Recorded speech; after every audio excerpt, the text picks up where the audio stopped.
Anyone who is familiar with economic thinking right now probably knows that Nouriel has, I think, earned the sensationalist journalistic nickname that he hates of Dr. Doom.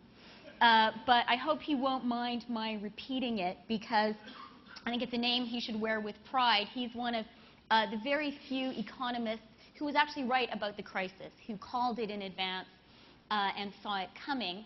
While you are waiting for October and the release of Jim's book, A Global Life, you can keep yourself busy by reading Nouriel's bestseller, Crisis Economics, which talks about the thinking that led up to his prediction of the crisis.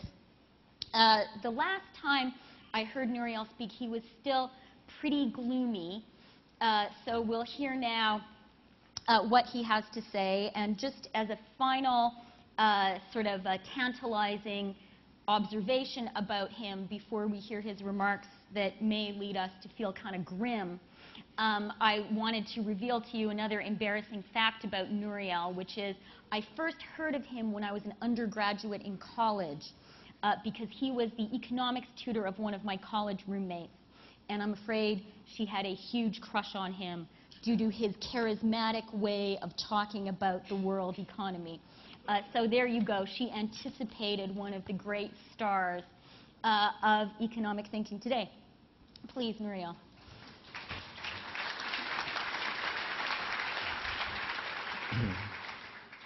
Krista, thanks very much for the kind introduction. It's a great pleasure being here in front of this great audience. And speaking after Jim Wolfensohn was really truly a Renaissance man, someone who has succeeded brilliantly in business, in policy, in culture, in the arts, philanthropy, and so on. So it's an honor being here with you.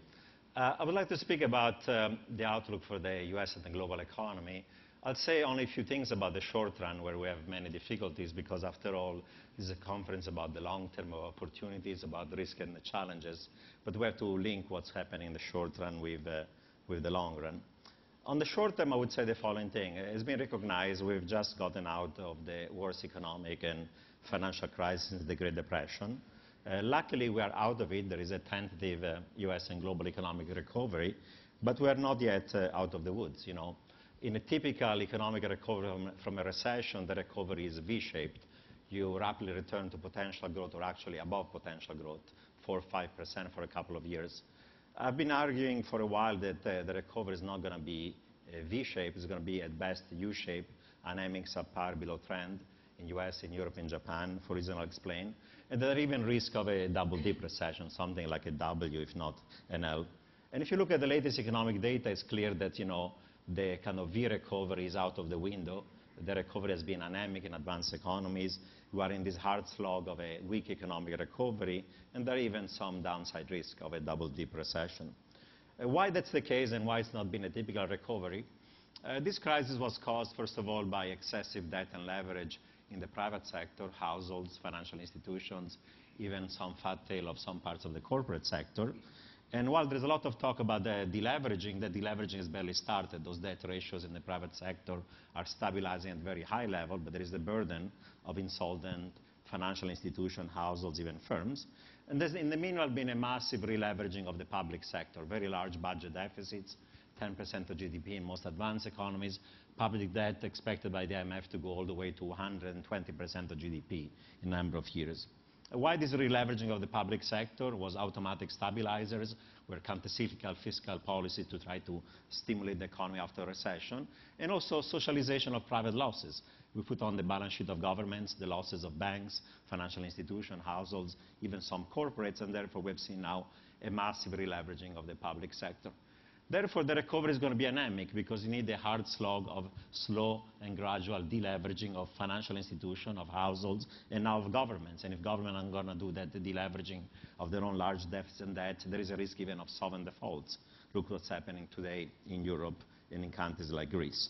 So that's where there is a risk of a slow anemic recovery. In the United States, growth now is at stall speed. In the third, fourth quarter, expected to be only 1%.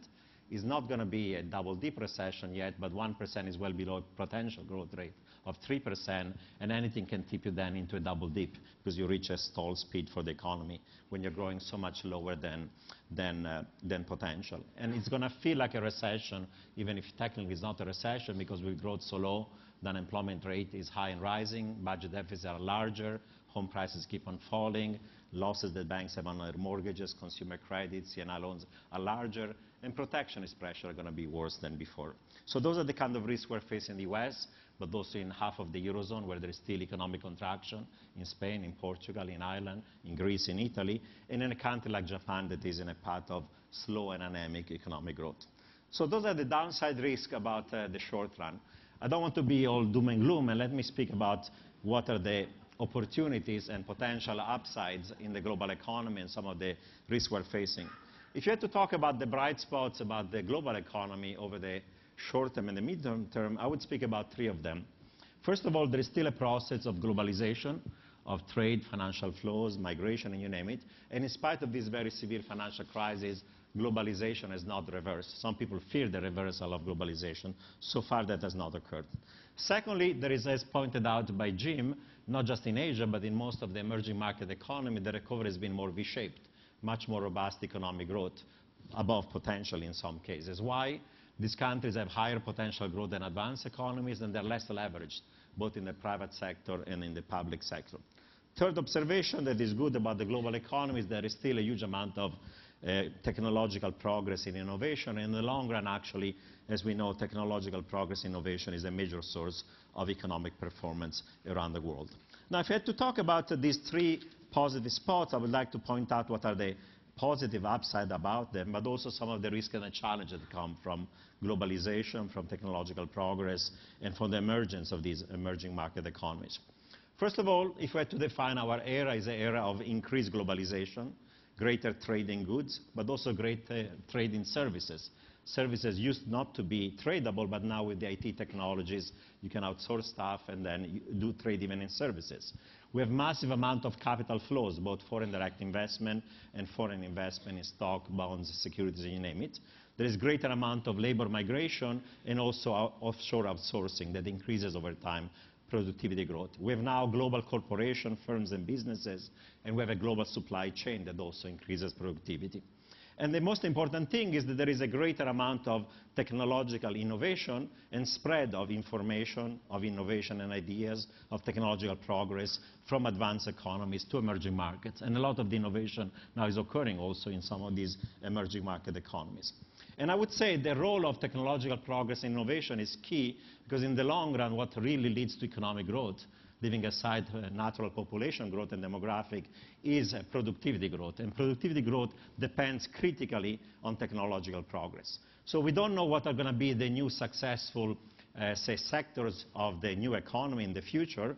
We don't know whether it's going to be alternative energy and the green economy, whether lots of the progress is occurring in life sciences, things like cell research, neuroscience, genetic therapy and their applications, whether it's going to be nanotechnology and its own applications, whether it's going to be the integration of telecom and media, or new IT technology, Web 2.0, 3.0, social media, user-generated content, cloud computing, new search technology, and things of that sort.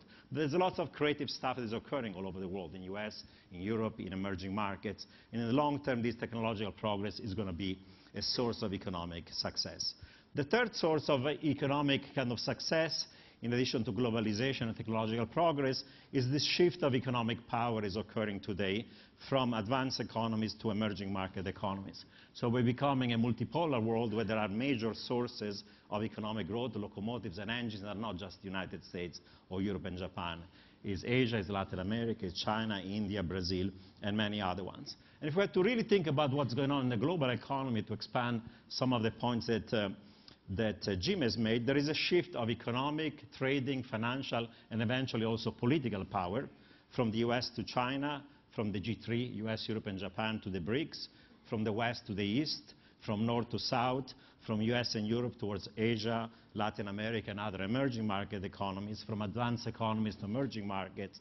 And the center of global economic governance has gone from the G7 that have become obsolete to the G20 that are becoming the new steering committee of the global economic power. And some people go as far as saying that even a country or a region like Africa that was underdeveloped might be the next BRIC. There is lots of things that are happening, even in Africa, that might lead actually even Africa to get out of its trap of underdevelopment. Now, I remember that a few years ago at Davos, Larry Summers made the point that the emergence of China and India in the global economy was the most important event in human history in the last 1,000 years after the Italian Renaissance and the Industrial Revolution. And certainly, the integration of 2.3 billion Indians, let alone other billions of people in Asia and Latin America in the global economy, the fact that billions of people are joining the global labor force is a key element that is going to